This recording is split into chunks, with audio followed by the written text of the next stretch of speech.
नमस्ते दोस्तों, pharma notes की इस वीडियो लेक्चर में आप सबों का स्वागत है। आज के इस वीडियो लेक्चर में हम जी पैट संडे क्विज के पार्ट 36 को डिस्कस करने जा रहे हैं। तो चलिए आज के इस सेशन के शानदार क्वेश्चंस को डिस्कस कर लेते हैं। देखिए यहाँ पे पूछता है dash is a product of phenytoin. Phenytoin का प्रोडक्ट का नाम बताना है हमें। तो ऑप्शन में देखिए नाइट्रोफेनिटोइन, फॉस्फेनिटोइन, सल्फोफेनिटोइन या फिर ऑल ऑफ द अबव। तो देखिए इसका सही जवाब होता है दोस्तों ये ऑप्शन बी, फॉस्फेनिटोइन जो है वो फेनिटोइन का प्रोड्रग होता है दोस्तों। फेनिटोइन के कॉम्प्लिकेशंस होते हैं तो उसकी वजह से इसका प्रोड्रग बनाया है जिसका नाम है फॉस्फेनिटोइन। यहाँ पे हम देख सकते हैं इसका स्ट्रक्चर, देखिए डाइफेनिल हाइडेंटोइन का स्ट्रक्चर है जिसके साथ में ये फॉस्फोरिक एसिड ग्रुप अटैच है, तो इसीलिए ये फॉस्फोरिक से फॉस होगा और ये फेनिटोइन, तो ये फॉस्फेनिटोइन इसका प्रोड्रग होता है दोस्तों। चलिए अगले क्वेश्चन को डिस्कस कर लेते हैं। देखिए यहाँ पे पूछता है phenytoin is effective against all type of seizures accept.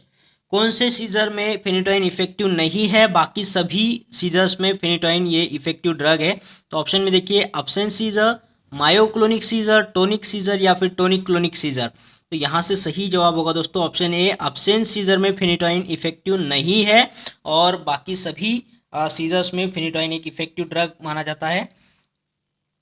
अगली क्वेश्चन की तरफ चलते हैं। देखो पूछता है fosphenytoin is a prodrug of phenytoin was developed and marketed to avoid the complications such as।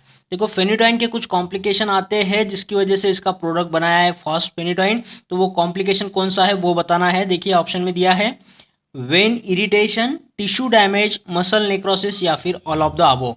तो देखिए फेनिटोइन के सारे कॉम्प्लिकेशंस आते हैं तो इसीलिए हमने इसका प्रोडक्ट जो है फॉस्फेनिटोइन को बनाया है।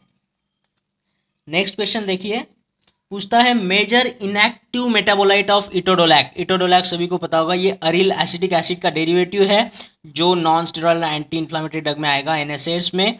तो हमें इसमें जो होता है इंडोल रिंग होता है, तो इसका इनएक्टिव मेटाबोलाइट बताना है कौन सा होगा।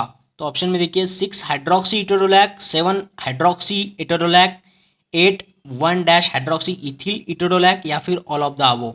देखिए इटोडोलैक का जब मेटाबॉलिज्म हो जाता है तो इसका इनएक्टिव फॉर्म जो बनते हैं वो सारे के सारे यहाँ पे दिए हुए ऑप्शंस है जो इसके इनएक्टिव मेटाबोलाइट्स होते हैं। तो यहाँ से ऑप्शन डी टिक करना है, ऑल ऑफ द अबव होगा दोस्तों। ठीक है, तो इसका बेसिक न्यूक्लियस तो हमने बताया, इसमें इंडोल रिंग होता है दोस्तों। ठीक है, और हाँ दोस्तों हमारे फार्मा नोट्स की पीडीएफ मेंबरशिप जो है वो आप लोगों ने आज ही ज्वाइन करना है बाय कंट्रीब्यूटिंग 1000 रुपीज़ हमारे चैनल के लिए, बाय पेटीएम, बाय फोन पे या फिर गूगल पे से हमारे इस मोबाइल नंबर को यूज़ करके 8087339648 पर। और कोई भी क्वेरी हो तो आप हमें इसी नंबर पर व्हाट्सअप भी कर सकते हैं।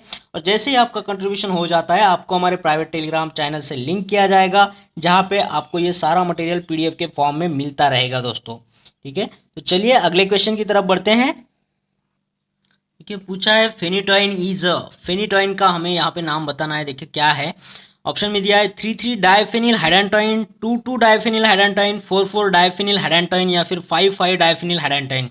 तो यहाँ पे डाइफिनिल का जो सब्सटीट्यूशन है वो उसका सही नंबर हमें पता होना चाहिए। तो यहाँ पे देखिए ये फेनिटोइन का स्ट्रक्चर है जिसमें हाइडेंटोइन एक बेसिक न्यूक्लियस दिख रहा है इमिडाजोल के साथ में। तो हम इसके नंबरिंग देंगे 1 2 3 4 और ये 5। ठीक है, तो ये 5 पोजीशन पे 2 फिनिल रिंग यहाँ पे अटैच है C6H5। तो यहाँ पे होगा 5-5 डाइफिनिल हाइडेंटोइन। ठीक है, तो यहाँ से ऑप्शन सही करना है ऑप्शन डी, 5 डाइफिनिल हाइडेंटोइन जो फेनिटोइन होता है दोस्तों। ठीक है, चलिए नेक्स्ट क्वेश्चन की तरफ बढ़ेंगे। देखो पूछा है basic nucleus which is common to following nitrofurans is. देखो नीचे कुछ नाइट्रोफुरांस ड्रग दिए हैं जिसमें कॉमन रिंग कौन सा होता है, कॉमन बेसिक न्यूक्लियस कौन सा होता है वो बताना है। देखिए दिया है नाइट्रोफुराजोन, फुराजोलिडोन और ये नाइट्रोफुरांटोइन, ये तीनों जो है नाइट्रोफुरांस ड्रग है। तो इसमें बेसिक न्यूक्लियस कॉमन वाला कौन सा होगा वो बताना है। ऑप्शन में देखो हाइडेंटोइन है, ऑक्साजोलिडिनोन है, फुरफुरिल अमाइनो है या फिर सेमी कार्बाजोन। तो यहाँ से सही ऑप्शन होगा दोस्तों ऑप्शन सी सही होगा, फुरफुरिल अमाइनो जो है वो ये तीनों नाइट्रोफुरांस में कॉमन होगा। आप अगर यहाँ पे गौर करेंगे देखिए नाइट्रोफुरांस में भी ये फुर आता है, फुरान आता है, फिर यहाँ पे भी हम देखेंगे नाइट्रोफुरान में भी फुर आएगा, इसमें भी फुर आएगा और इसमें भी फुर आएगा। ठीक है, तो ये फुर जो है वो फुरान की तरफ इशारा करेगा। जो ऑक्सीजन कंटेनिंग 5 मेंबर रिंग होता है उसे फुरान बोला जाता है। तो यहाँ पे देखिए उसका अल्डेहाइड जो सब्सटीट्यूटेड फॉर्म होता है उसे फुरफुराल कहा जाता है, और यही रिंग होता है इन सब में कॉमन। जो देखिए यहाँ पे ये नाइट्रोफुरांस का स्ट्रक्चर हम देख सकते हैं, जिसमें ये जो रिंग है ये कॉमन है सभी में, और यहाँ पे ये जो आर ग्रुप है वो बदलते जाते हैं उनका वो बेसिक न्यूक्लियस के हिसाब से।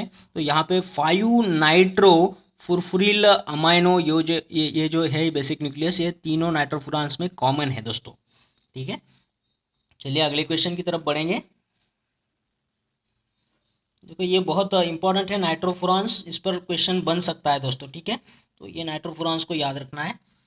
देखो match the following nitrofurans with respective basic nucleus present in them. तो इसमें बेसिक न्यूक्लियस कौन कौन से होते हैं वो बताना है। ये सारे नाइट्रोफुरांस हमने कॉमन रिंग तो देख लिया, 5 नाइट्रोफुरफुरिल अमाइनो होता है, लेकिन उसके बाद में जो आर ग्रुप हमने लिखा था वो आर ग्रुप यहाँ पे चेंज हो जाता है। तो उसी बेसिक न्यूक्लियस के बारे में हमें डिस्कस करना है यहाँ पे। तो यहाँ पे कोई मैच नहीं करना है, मैंने यहाँ पे सामने ही लिख दिया है इसका बेसिक न्यूक्लियस। नाइट्रोफुराजोन के अंदर देखिए सेमी कार्बाजोन होगा। ठीक है, ठीक है, नाम में कुछ रिदम दिख रहा होगा आपको, फिराजोन कार्बाजोन, तो इस तरीके से होता है। और ये जो है ये बैक्टीरियल इन्फेक्शन में यूज़ किया जाता है नाइट्रोफिराजोन। ये एक ऑइंटमेंट सॉल्यूशन के फॉर्म में आता है जो बर्न्स में बैक्टीरियल इन्फेक्शन को रोकने के काम में आता है। नेक्स्ट है फुराजोलिडोन। ठीक है, फुराजोलिडोन के अंदर होता है दोस्तों ऑक्साजोलिडिन नोन। ठीक है, इसमें ये कीटोन होता है और ऑक्साजोल रिंग होता है।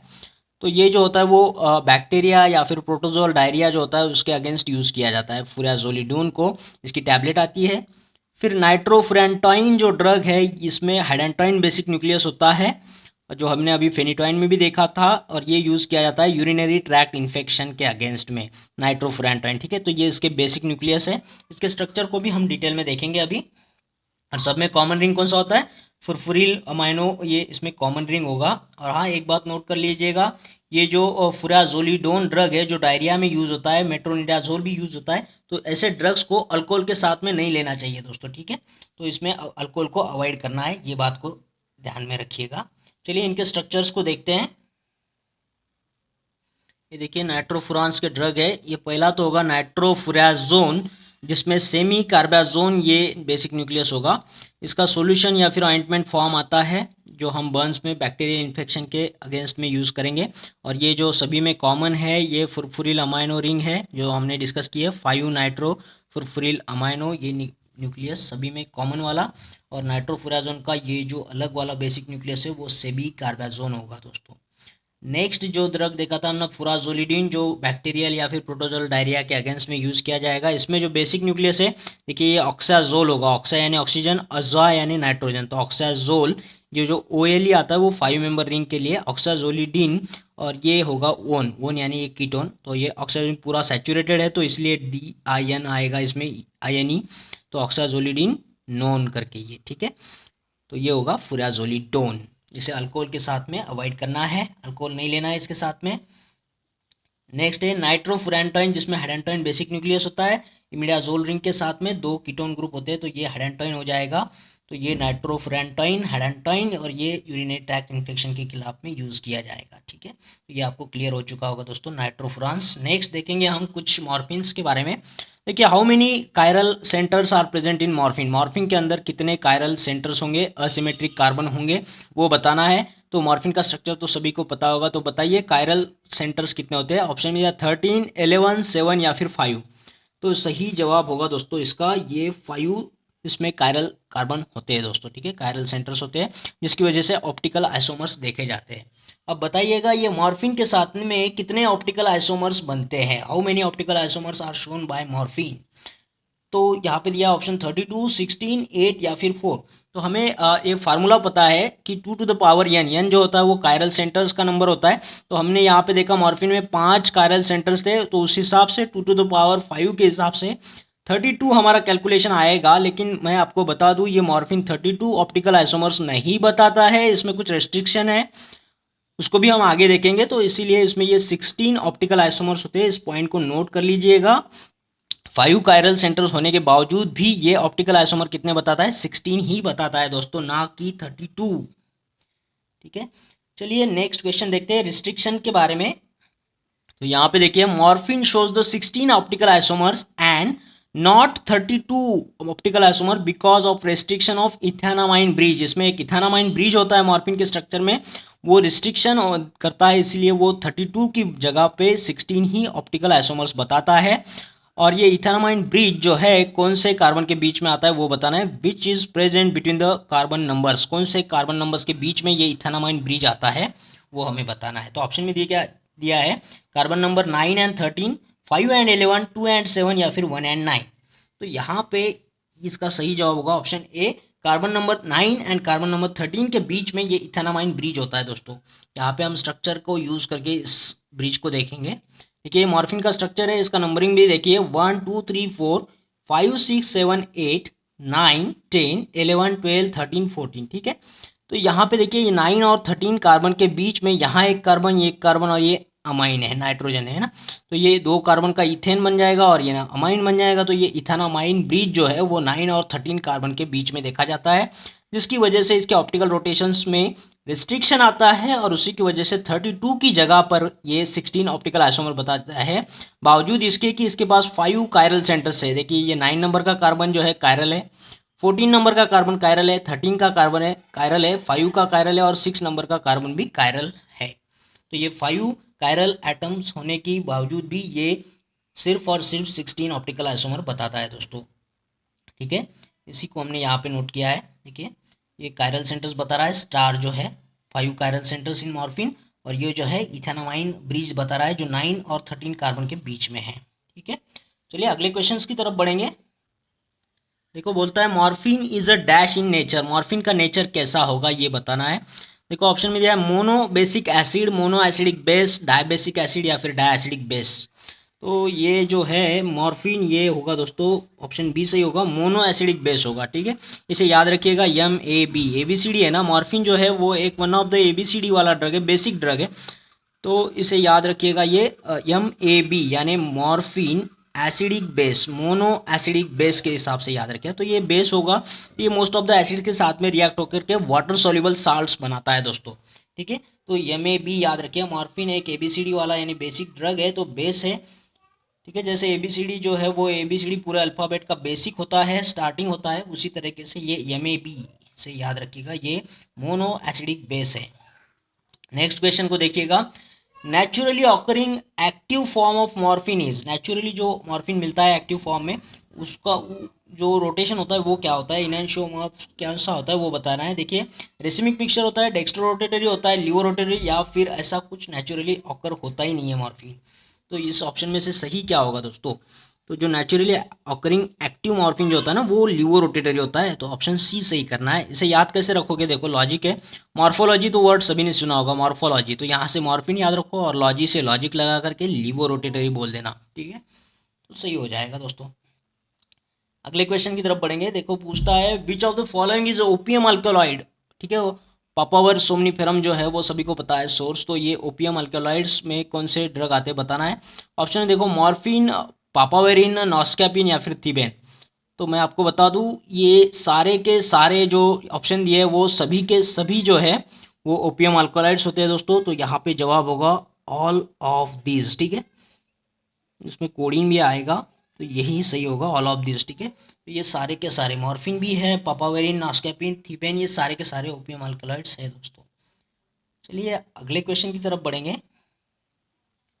देखो पूछा है Lomotil is a combination of, Lomotil बहुत लोगों ने सुना होगा लेकिन इसका कॉम्बिनेशन कौन सा है वो सही बताइएगा। ऑप्शन में देखिए डाइफिनॉक्सिलेट के साथ में मॉर्फिन, लोपिरामिड के साथ में एट्रोपिन, मेट्रोनिडाजोल के साथ में एट्रोपिन या फिर डाइफिनॉक्सिलेट के साथ में एट्रोपिन। लोमोटिल का कॉम्बिनेशन जो होता है वो सही क्या होगा, तो इसका सही जवाब होगा ऑप्शन डी, डाइफिनॉक्सिलेट के साथ में एट्रोपिन, ठीक है।